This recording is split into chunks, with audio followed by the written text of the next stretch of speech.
प्रश्नावली 8.2। कल हमने त्रिकोणमितीय अनुपातों की सारणी पढ़ी थी। उस सारणी से संबंधित ही ये सवाल है। वो सारणी हमको याद है तो इन सवालों को हम आसानी से कर सकते हैं। देखो सबसे पहले हमको दे रखा है साइन 60। अब साइन 60 का मान हमको पता होना चाहिए। साइन 60 का मान क्या होता है? √3/2। इनके बीच चिन्ह नहीं है तो चिन्ह क्या रहेगा? गुणा। cos 30 का मान भी कितना है? √3/2 प्लस sin 30 का मान कितना होता है? sin 30 का मान होता है 1/2। cos 60 गुणा का चिन्ह लगाओ। cos 60 का मान भी कितना होता है? 1/2। अब ऊपर वाली संख्या ऊपर गुणा करनी, यानी √3 को √3 से गुणा करेंगे तो कितना आएगा? 3। नीचे 2 को 2 से गुणा करो, 2 गुणा 2 करेंगे तो कितना आएगा? 4। प्लस का चिन्ह है तो यहाँ प्लस लगाओ। 1 को 1 से गुणा करेंगे तब 1। 2 गुणा 2 करेंगे तो कितना आएगा? 4। अब नीचे दोनों में 4 4 है तो लघुत्तम भी कितना आएगा इनका?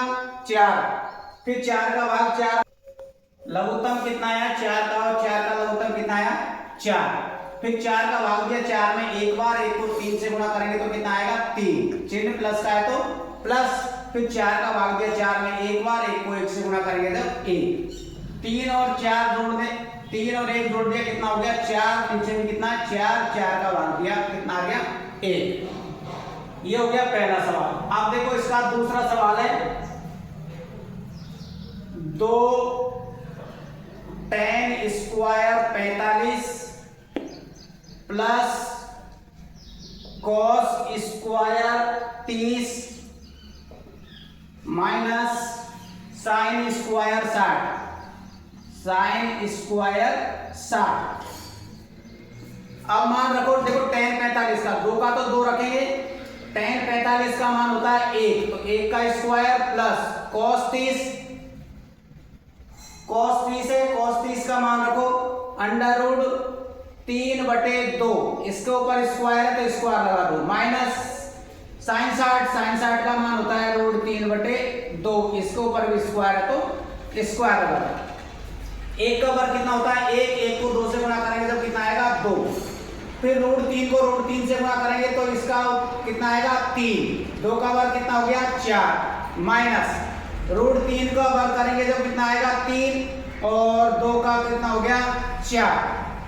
देखो एक तरीका तो ये प्लस के और माइनस के ये काट दो, उत्तर कितना बच जाएगा? 2। उत्तर कितना बच जाएगा? 2। या फिर देखो इसके नीचे कुछ भी नहीं है, एक मान के लघुत्तम ले लो आप 4। 1 का भाग दिया 4 में 4 बार, 4 को 2 से गुणा करेंगे जब 8। प्लस का चिन्ह है तो प्लस।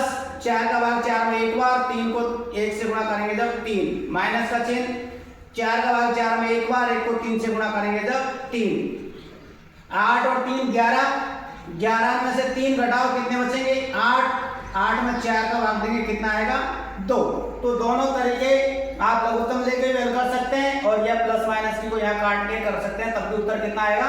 2। ये हो गया पहला और दूसरा सवाल।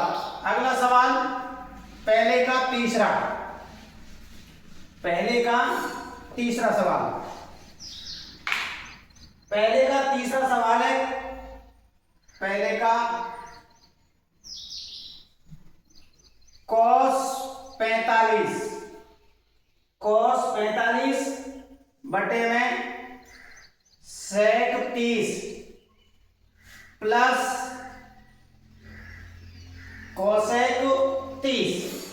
sec 30 और cosec 30 मान रखो। देखो सबसे पहले मान रखना है आपको cos 45 का मान 1/√2 बटे में, फिर sec 30 का मान रखना। sec 30 का मान होता है 2/√3। प्लस का चिन्ह है तो प्लस। cosec 30 का मान होता है 2।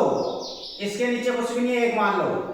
ऊपर का 1/√2 का 1/√2 लिख दिया। नीचे लघुत्तम कितना आएगा? 1 का और √3 का √3। √3 का भाग √3 में एक बार, 1 को 2 से गुणा करेंगे जब 2।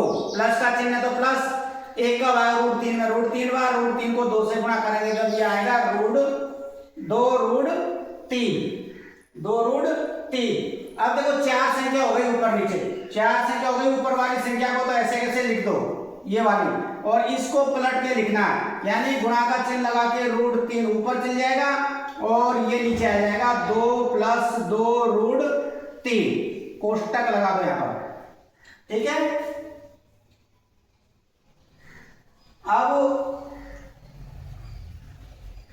√3 को 1 से गुणा करेंगे तो कितना आएगा, यहाँ पर ऊपर √3 आ गया, इनको नीचे गुणा करेंगे तो ये हो गया √2, कोष्टक के अंदर 2 + 2 √3, इसको इससे गुणा कर दिया और इसको इससे गुणा कर दिया तो अपने पास में ये आ गया √3 और नीचे √2, और अब आगे देखो √3 का तो √3 रहेगा ऊपर, ये भी √2 गुणा √2 और ये भी √2 गुणा √2, तो इसमें भी 2 है इसमें भी 2 है, दोनों में से 2 को देखो, ये 2 और ये 2 कॉमन ले लिया, 2 और √2 पहले से ही है तो यहाँ पर क्या आ जाएगा √2, तो √3 को ऐसे लिख दिया और प्लस का 1, ठीक है। इन दोनों में से कॉमन क्या आया, 2 कॉमन आ गया, आगे लिख दिया, √2 था तो वो लिख दिया, ये √3 को मैंने पहले लिख दिया, 2 कॉमन आ गया तो यहाँ पर क्या बचेगा, 1 बचेगा। अब देखो इसका प्रमेयीकरण कर देते हैं, प्रमेयीकरण,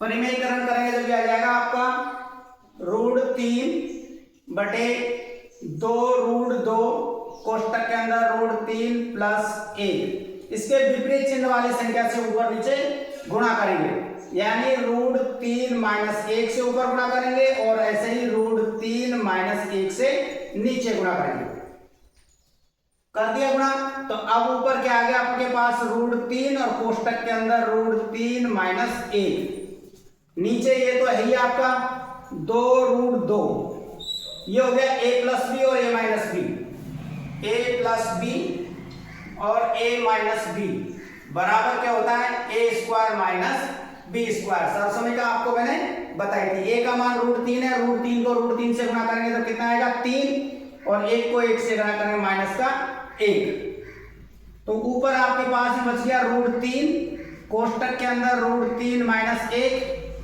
और ये 3 में से घटाया 2, 2 को 2 से गुणा करेंगे तो कितना आएगा 4 और √2, 4 और √2,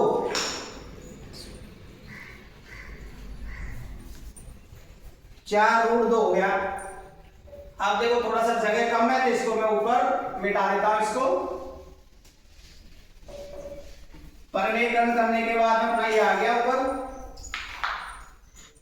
ऊपर था 3 और नीचे 2 √2, अब नीचे और ऊपर, अब देखो ये हो गया √3 - 1 बटे में 4 √2, अब √2 से ऊपर नीचे गुणा करने पर, √2 से अंश व हर में, अंश व हर को गुणा करने पर, गुणा करो, देखो ये हो गया अपने पास में √2 ऊपर गुणा कर दिया, गुणा का चिन्ह √3, कोष्टक में √3 - 1, नीचे भी √2 से गुणा कर दिया, गुणा का चिन्ह 4 √2, अब देखो इनको गुणा करो, ये √2 √3 गुणा करने पर कितना हो गया √6, √3 - 1, √2 को √2 से गुणा करेंगे 2, 2 को 4 से गुणा किया तो कितना आ गया 8, √6 को √3 से गुणा करेंगे तो ये आएगा √18, और इसको गुणा करेंगे तो आएगा √6, 18 को क्या लिख सकते हैं अपन 9 × 2, 9 किसका वर्ग होता है 3 का, किसका वर्ग होता है 3 का, तो ये इसकी जगह पर अपन लिख सकते हैं 3 √2, 18 की जगह पे, तो ये हो गया 3 √2 और माइनस का √6 और बटे में कितना रहेगा 8, कितना रहेगा 8, 3 √2 माइनस √6 बटे में 8, ये इसका उत्तर हुआ। ठीक है, इस प्रकार आपको ये सवालों को हल करना है। आपको सारणी पता होना चाहिए, सारणी आपको याद है तो इन सवालों को आप हल कर सकते हो। देखो इससे संबंधित ही सवाल प्रश्नावली का है, इसी के सवाल है चौथा और पांचवा वो सवाल आपको हल करने हैं। पहले सवाल के चौथा और पांचवा सवाल उसको आपको हल करना है और करके देखना है, ठीक है।